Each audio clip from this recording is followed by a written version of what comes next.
ক্ষমতাচ্যুত হতে পারেন পাকিস্তানের প্রধানমন্ত্রী নওয়াজ শরীফ। পানামা পেপারস কেলেঙ্কারি মামলায় শুনানি শেষ হওয়ার পর দেশ জুড়ে চলছে এই গুঞ্জন। সেক্ষেত্রে কে হতে পারেন পরবর্তী প্রধানমন্ত্রী তা নিয়েও হচ্ছে জোর আলোচনা। তাতে নতুনভাবে ঘি ঢেলেছে ক্ষমতাসীন PMLN-এর গোপন ও উচ্চ পর্যায়ের দলীয় বৈঠক। শোনা যাচ্ছে নওয়াজের ভাই ও পাঞ্জাবের মুখ্যমন্ত্রী শাহবাজ শরীফ হতে যাচ্ছেন নতুন প্রধানমন্ত্রী।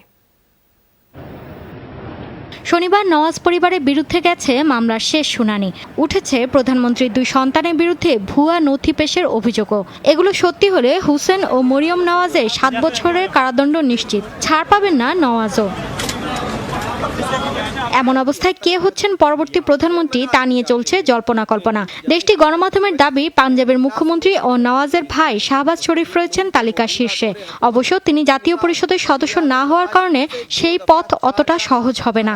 বিকল্প উপায় নিম্নকক্ষের একটি আসনে আগে তাকে জয়লাভ করতে হবে। সেই পর্যন্ত অন্তর্বর্তীকালীন প্রধানমন্ত্রীর দায়িত্ব পালন করবেন প্রতিরক্ষা মন্ত্রী খাজা আসিফ। জনসমক্ষে অবশ্য কেউই বিষয়টি স্বীকার করছেন না।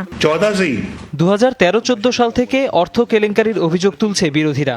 এত বছরের রাজনীতিতে কখনো কেউ আমার বিরুদ্ধে দুর্নীতি প্রমাণ করতে পারেনি। যারা আমার পদত্যাগ চাচ্ছেন, এই সরকারের উন্নয়ন আসলে তাদের চক্ষুষ। আদালত এখনো চূড়ান্ত রায় না দিলেও অর্থ দুর্নীতির দায়ে নওয়াজ ও তার পরিবারের কারাদণ্ডের দাবি জানিয়েছেন তেহরিকে ইনসাফ প্রধান ইমরান খান।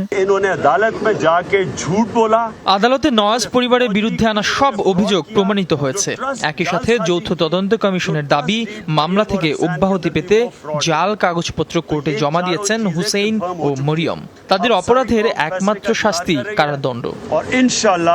এদিকে প্রধানমন্ত্রী পদ নিয়ে অন্তর্কোন্দলের জেরে PMLN-এর সাথে দীর্ঘ 35 বছরের সম্পর্ক ছিন্নের হুঁশিয়ারি দিয়েছেন স্বরাষ্ট্রমন্ত্রী চৌধুরী নিসার আলী খান। মৌলি ইসলাম, যমুনা নিউজ।